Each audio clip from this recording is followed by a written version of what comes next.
Et si je vous disais que les animés pouvaient être réalistes? Oh bordel, c'est mon rêve absolu! Depuis que j'ai commencé à regarder des animés, j'ai remarqué qu'un grand nombre d'entre eux avaient pour objectif de transmettre des valeurs positives telles que le courage, l'amitié, la gentillesse, etc. etc. Ce n'est bien évidemment un secret pour personne, les animés ont parfois cette particularité de dépasser la fiction et d'impacter directement nos vies. Comme beaucoup, il m'est arrivé d'avoir envie de dire tout ce que je ressentais à ma crush après avoir regardé un animé de romance, rêvant secrètement de vivre le même genre d'histoire d'amour que dans ces animés. Je préfère qu'on reste amis.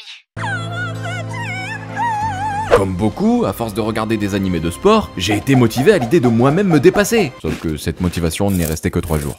Et comme beaucoup, j'ai également bavé devant certains animés de bouffe au point de prendre 10 kilos en une saison. Ah ça me parle beaucoup plus ça. Mais outre le fait d'impacter certains de nos choix de vie, les animés ont également cette tendance à bousculer nos mœurs, en nous sensibilisant sur certains sujets sensibles de la société, tels que le harcèlement, les handicaps, l'identité, et même parfois, le travail.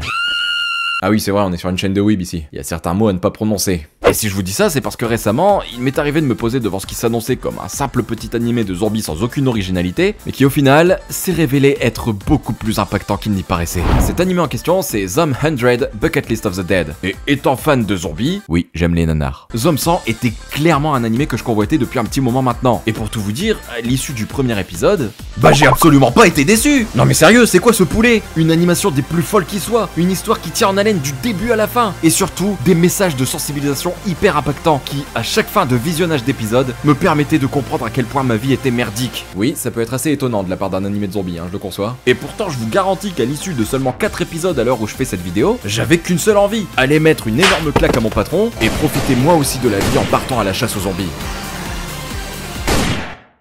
Sauf que finalement, je me suis rendu compte qu'il fallait pas toujours prendre les animés pour la réalité, puisqu'en plus de me retrouver complètement fauché, bah je me suis rappelé que les zombies ça n'existait pas, et que du coup, je venais juste de buter une dizaine d'innocents. Bref, aujourd'hui, on parle de Zom 100.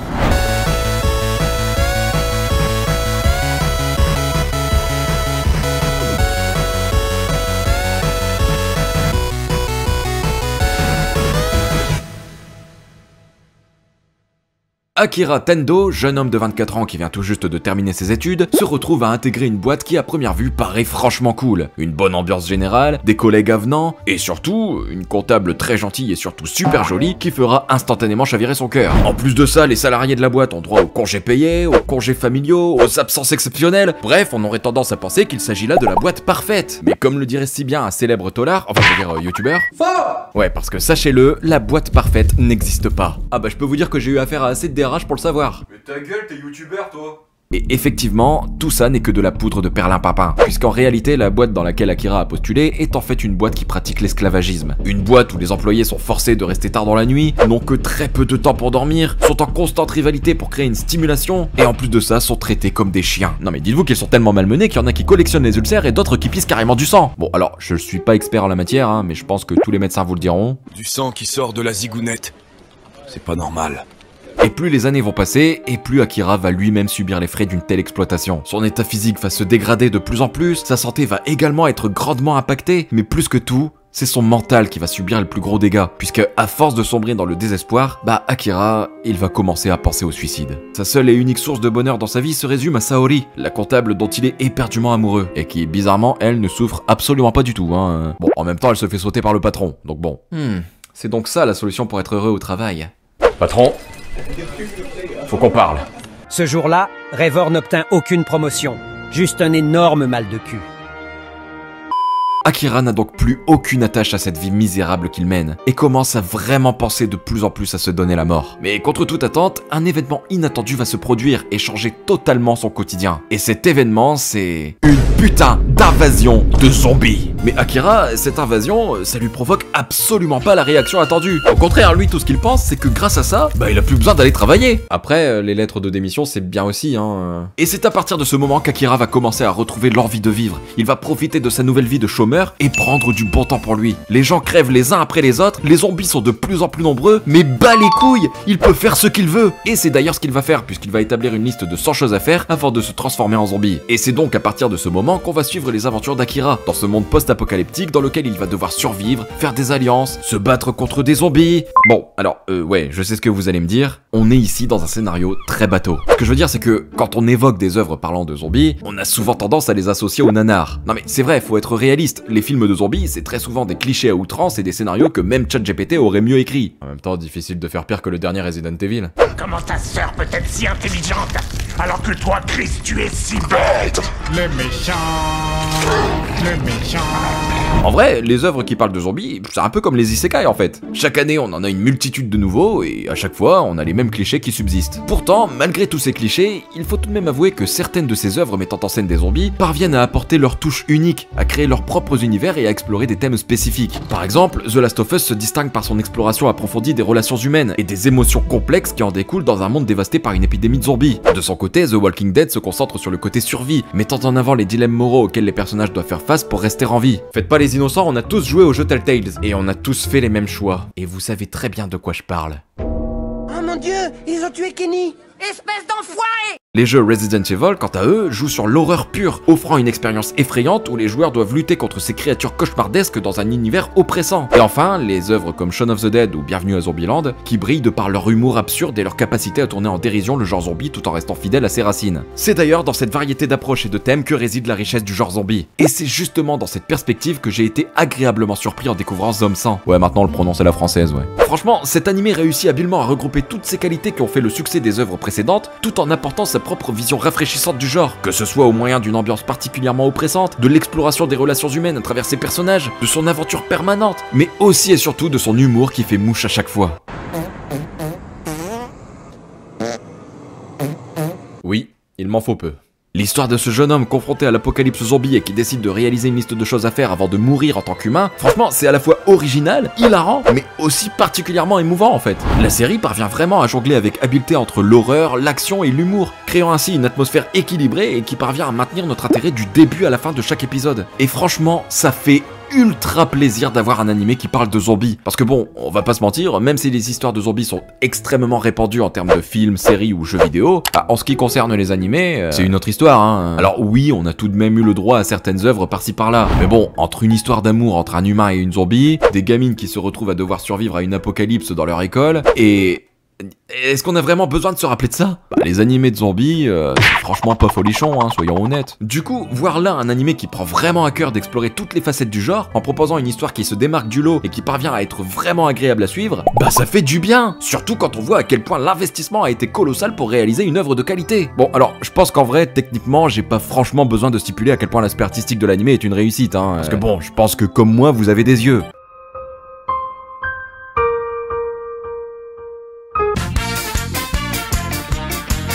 Mais quand j'ai appris que l'animé était le tout premier vrai projet du studio d'animation Bug Films, qui jusque-là avait participé à l'élaboration de quelques chefs-d'œuvre tels que ceux-là, bah honnêtement j'ai pas pu m'empêcher de leur rendre hommage en fait. Non mais sérieux, que ce soit les décors extrêmement détaillés permettant de s'immerger complètement dans un monde post-apocalyptique, les effets d'éclairage gérés à la perfection qui jouent un rôle crucial tout au long des épisodes, les mouvements d'une fluidité remarquable rendant chaque scène extrêmement dynamique, ou même alors l'utilisation de bandes noires qui ajoutent un aspect cinématographique dans les moments de tension, tout est parfait. Enfin en tout cas d'un point de vue général. Ouais parce que bon, on va pas se mentir, il arrive qu'il y ait 2-3 petites erreurs qu'on remarque pas forcément, mais qui sont tout de même là. Comme par exemple dans cette fameuse scène où Akira se dirige vers son frigo. On voit bien qu'à cet instant présent, il est pieds nus. Et dans la scène suivante, hop, il a eu le temps d'enfiler des chaussettes en une fraction de seconde. Ah ouais, vous avez raison, c'est très bien vu ça, Michel. Merci Michel. En vrai, je pense que comme tout le monde, ce qui m'a vraiment beaucoup plu, c'est que l'animé prend vraiment à cœur d'utiliser la direction artistique pour établir l'atmosphère et la narration de l'animé d'un point de vue général. Ce que je veux dire, c'est que le fait de faire en sorte qu'au fur et à mesure que la détresse d'Akira augmente, les couleurs s'assombrissent progressivement, et que lorsque Akira retrouve goût à la vie, il y ait une véritable explosion de couleurs, bah, ça permet vraiment de faire comprendre l'état d'esprit chaotique d'Akira à ce moment-là. Un état d'esprit qui était si sombre que même une invasion de zombies a suffi à lui redonner des couleurs dans sa vie. Honnêtement, établir la psychologie du personnage de manière aussi artistique, bah franchement j'approuve totalement. Et en plus de ça, cette utilisation artistique, bah, ça permet également d'ajouter une dimension beaucoup plus malsaine à l'intrigue. Je vous l'ai déjà dit à de nombreuses reprises, mais l'accentuation de couleurs et de décors très colorés, au premier abord ça peut sembler joli à l'œil. Pourtant, quand elle est associée à une horreur absolue, bah ça renforce encore plus le côté malsain de l'œuvre en question en fait. Alors oui, ici quand on voit toutes les mares de sang, on se croirait plus dans Splatoon que dans un animé parlant de zombies, hein, je suis d'accord. Mais personnellement, même si j'ai vu beaucoup de monde critiquer cet aspect de l'animé, bah moi je trouve ça franchement artistique pour être honnête. Le sang multicolore est, selon moi, utilisé de sorte à rappeler que malgré toute l'horreur qui règne dans cette invasion de zombies, bah Akira ne voit pas ça comme une menace, mais au contraire comme une libération. C'est pourquoi il ne perçoit pas les traces de sang comme quelque chose de mauvais, mais bel et bien comme un apport de couleur dans sa vie morose. Oui, c'est totalement glauque dit comme ça. D'ailleurs, en parlant d'Akira, je vais être honnête avec vous, mais à l'heure actuelle, il est le protagoniste d'anime avec lequel je prends le plus de plaisir depuis le début de cette année, hein. Ah, je vous promets, Akira est selon moi l'un des personnages les mieux écrits qui soit. Non seulement il possède une histoire et une façon de voir la vie auquel tout le monde peut s'identifier, mais en plus de ça, il n'est pas le genre de protagoniste conventionnel qu'on a l'habitude de voir. Akira est un personnage unique en son genre. Dès le début de l'histoire, on le découvre comme un employé de bureau ordinaire, un homme avec des problèmes quotidiens auxquels beaucoup de gens peuvent s'identifier. Sa vie est banale, sa routine désespérée, et il se sent coincé dans une existence monotone. Malgré tout, lorsque l'apocalypse zombie frappe, Akira se démarque par sa réaction inhabituelle. Au lieu de paniquer ou de devenir un héros courageux, il choisit de faire face à l'adversité avec un mélange unique d'humour, de sarcasme et de détermination. Ce qui rend Akira vraiment spécial, c'est sa façon réaliste de faire face aux situations extrêmes. Il ne devient pas instantanément un expert en survie ou un combattant invincible. Au contraire, il reste authentique et vulnérable tout au long de l'histoire. Sa peur, ses doutes, ses émotions, tout ça le rend humain et attachant. Akira est loin du cliché du héros parfait. Il est juste un homme ordinaire qui essaie de survivre dans un monde devenu fou. Vous le savez, en règle générale, les personnages principaux dans des histoires d'horreur sont souvent terrifiés et cherchent toujours un moyen de rester en vie. Mais ici, Akira est vraiment différent. Il est plus préoccupé par le fait de profiter de chaque instant que de vraiment rester en vie. Même si les zombies sont partout et que la mort pourrait arriver à tout moment, ça ne l'empêche pas de vivre sa vie à fond et de cocher toutes les cases de sa liste de choses à faire. Trouver de la joie dans une apocalypse zombie, c'est pas une chose facile, hein, je pense que vous en êtes conscient. Et pourtant, Akira nous montre que c'est possible. Même dans le plus grand des chaos, il arrive à profiter de la vie. Et ce qui est extrêmement amusant dans sa façon d'être, c'est de voir à quel point sa personnalité contraste avec celle des autres personnages présents dans l'anime en fait. Là où les autres personnages tentent de survivre par tous les moyens, faisant des plans de fous, sacrifiant leurs propres désirs pour favoriser leur survie, etc. etc. Akira, lui, il s'en fout royalement de tout ça. Il préfère vivre au jour le jour et favoriser son envie sur l'instant présent. Affronter une horde de zombies juste pour aller chercher quelques binous. Ne pas hésiter à foncer tête baissée pour sauver son meilleur ami. Risquer sa vie pour un écran géant. Il en a rien à foutre. Ce qu'il veut, c'est juste satisfaire ses 100 vœux. Et même si on pourrait se dire que ce comportement est aux antipodes d'être réaliste, bah faut tout de même noter que son comportement évolue de plus en plus au fil des épisodes. Ouais, parce que en plus de sa personnalité unique, Akira est également le cœur émotionnel de l'histoire. Alors que les zombies et l'horreur sont bien présents, c'est l'évolution d'Akira en tant que personne qui nous captive réellement. Son voyage vers l'acceptation de soi, la découverte du sens de la vie, l'appréciation des moments simples, mais aussi et surtout parfois le dur retour à la réalité. C'est tout ça qui, malgré un côté fort sarcastique, rend l'intrigue profondément émouvante. Oui, bon, alors je suis conscient que dire qu'une histoire de zombie parvient à être émouvante, c'est comme dire que les hentai mettent en avant le romantisme. Ah, c'est pas totalement faux, ceci dit. Mais vraiment, je vous jure, Zom-san est écrit de sorte à susciter les émotions de chacun d'entre nous. En règle générale, quand on regarde un film, une série ou un animé, ce qui parvient à nous provoquer des émotions, c'est avant tout l'aventure que vit le héros. Et ça tombe bien parce que Zom-san est une aventure perpétuelle. Affronter des hordes de zombies rappelant ainsi la nostalgie des premiers Call of, découvrir sans cesse de nouveaux environnements, parfois même des environnements emblématiques du Japon, rencontrer des personnalités uniques prêts à tout pour survivre, et plus si affinité... Réaliser des choses qu'on a toujours rêvé de faire, comme passer du bon temps à poil avec son meilleur ami. Enfin, attention, hein, quand je dis passer du bon temps à poil avec son meilleur ami, c'est sans ambiguïté, hein. Non, c'est juste entre grosses couillasses, quoi. Arrête, tu t'enfonces. Ouais, bah moi c'est toi que j'aimerais bien enfoncer. Chaque péripétie que vit Akira nous captive du début à la fin et parvient même à nous donner envie de vivre son aventure. Autrement dit, Akira vit l'aventure que l'on rêve tous de vivre. Et cette constante identification à Akira, c'est ce que l'anime fait de mieux en fait. Parce que comme je l'ai dit plus tôt, Akira est certes un personnage unique, mais il est surtout un personnage auquel on s'identifie grandement. On va pas se mentir, on a tous un jour ou l'autre subi le même calvaire qu'Akira au début de l'anime. Certains le vivent même encore actuellement. Notre vie est façonnée de sorte à ce qu'elle se résume à boulot, métro, dodo. Cette façon de vivre nous a été instaurée depuis notre plus jeune âge. Nous devons étudier, nous devons bosser dur, trouver un travail, et pour finir, accepter d'offrir 80% de notre vie à un système socio-économique qui n'en a rien à faire de nos malheurs. Mais ce qui est important de noter, c'est que une vie, bah on n'en a qu'une justement. La vie est précieuse, elle est ce que nous avons de plus cher. C'est pourquoi il est important de la consacrer à faire des choses que nous aimons, des choses que nous voulons avant tout. Et c'est justement ce que Zom-san dénonce. Au fil des épisodes, l'anime nous suggère l'idée d'enfin oser faire le grand saut, oser changer de vie, oser assumer ses choix, ses rêves, ses ambitions. Chaque épisode est un pas en plus vers l'acceptation de soi, vers l'importance de favoriser son bien-être plutôt que de se contenter de respecter les désirs des autres. Pourquoi continuer à faire un travail que l'on déteste? Pourquoi continuer à vivre à travers les désirs des autres? Voilà les questions que Zom-san parvient à nous faire nous poser, permettant ainsi de rendre notre visionnage bien plus impactant qu'il n'y paraît. Et du coup, je vous avoue que voir un animé avec autant d'ambition, avec une envie aussi forte de bousculer les mœurs vis-à-vis du capitalisme, bah ça me fait trop plaisir en vrai. À tel point que je vous avoue, j'aimerais vraiment que beaucoup plus de monde soit témoin de cette histoire et des nombreuses prises de conscience qu'elle apporte. Et justement, ça tombe plutôt bien parce que... Bon alors normalement si vous êtes fan de l'animé, vous devez déjà être au courant qu'une version live action soit sortie sur Netflix il y a peu, hein. Personnellement, je vous avoue que je trouve l'ambition franchement cool, je vais pas vous mentir, c'est toujours hyper agréable de voir une bonne histoire s'étendre un peu plus au monde, ça permet notamment à ceux qui ne sont pas familiers avec le monde de l'animation japonaise de pouvoir découvrir tous ces chefs-d'œuvre, à condition que ce ne soit pas une bouse. Mais dans le cas de Zom-san, je dois avouer que je m'attendais à beaucoup mieux en fait. Alors, je dis pas que c'est foncièrement mauvais, hein, non, il y a du bon. Et franchement, je pense très honnêtement que ceux qui n'auront pas connaissance de l'animé ni du manga passeront certainement un bon moment devant le film, hein.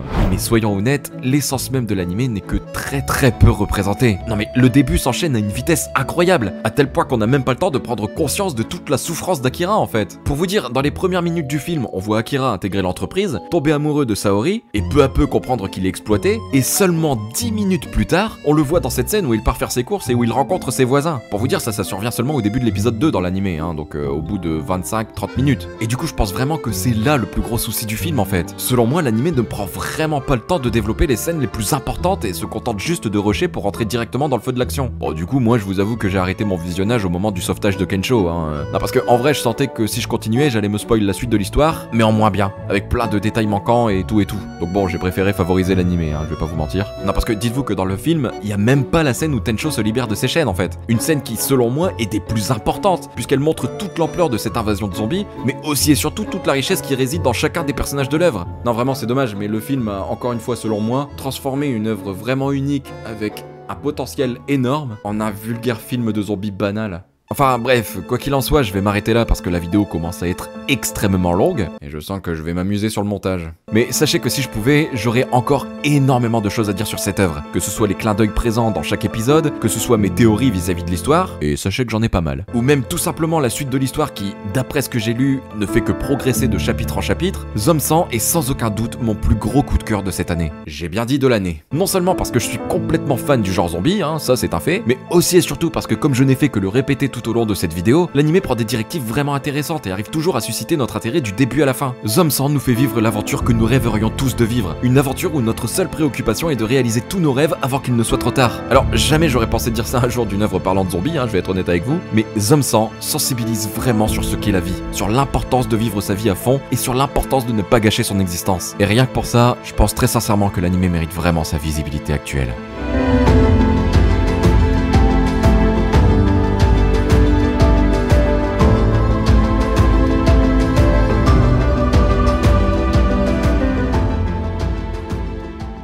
Bref, voilà ce qui conclut cette vidéo, j'espère qu'elle vous aura plu. Alors j'ai juste un truc à vous dire avant de partir, je pense que vous avez remarqué mais depuis le mois de juillet je tourne à une vidéo toutes les 2 semaines, et il y a une raison à ça, hein. N'allez pas croire que je suis une feignasse qui fout rien de ses journées. Le truc c'est que en ce moment normalement je vous apprends rien mais c'est les vacances. Et pendant les vacances, bah c'est vraiment pas fou de poster des vidéos, hein, je vais pas vous mentir. Ah bah même YouTube le dit à tous les youtubeurs, hein. Les vues et les abonnements pendant les grandes vacances, c'est carrément une hécatombe, hein. D'ailleurs c'est pour ça que vous voyez beaucoup de youtubeurs prendre une sorte de pause pendant cette période, parce que justement on sait très bien qu'il y aura personne qui va regarder nos vidéos. Donc bon, autant prendre du bon temps plutôt que de se défoncer à la tâche quoi. En même temps, c'est normal, hein, vous êtes en vacances, donc vous êtes pas devant le PC. Enfin du bon temps, c'est pas les vacances pour tout le monde, j'ai envie de dire. D'ailleurs, team pas de vacances, on est ensemble. Et du coup, je vous avoue que ce temps que j'ai en plus, je le consacre à d'autres projets qui vont arriver en septembre. Ouais, parce qu'en ce moment, je suis en train de travailler sur divers projets qui arriveront à la rentrée et qui vont certainement vous faire plaisir. De toute façon, je vous partagerai une note de mise à jour de la chaîne d'ici quelques jours dans l'onglet communauté de la chaîne. Enfin bref, quoi qu'il en soit, restez à l'affût parce que je vous promets des bonnes choses pour la rentrée. Vraiment. Et donc bah, j'espère que vous serez là et qu'on pourra démarrer une nouvelle année ensemble et sur des chapeaux de roue. Expression inutilisée depuis les années 1927. Bref, du coup, si la vidéo vous a plu, n'oubliez pas de balancer votre plus gros kamehameha sur le pouce bleu et de vous abonner pour ne pas louper la prochaine vidéo. Sur ce, moi je vous laisse, je vous fais des bisous et je vous dis à dans 2 semaines du coup pour une prochaine vidéo. Ciao.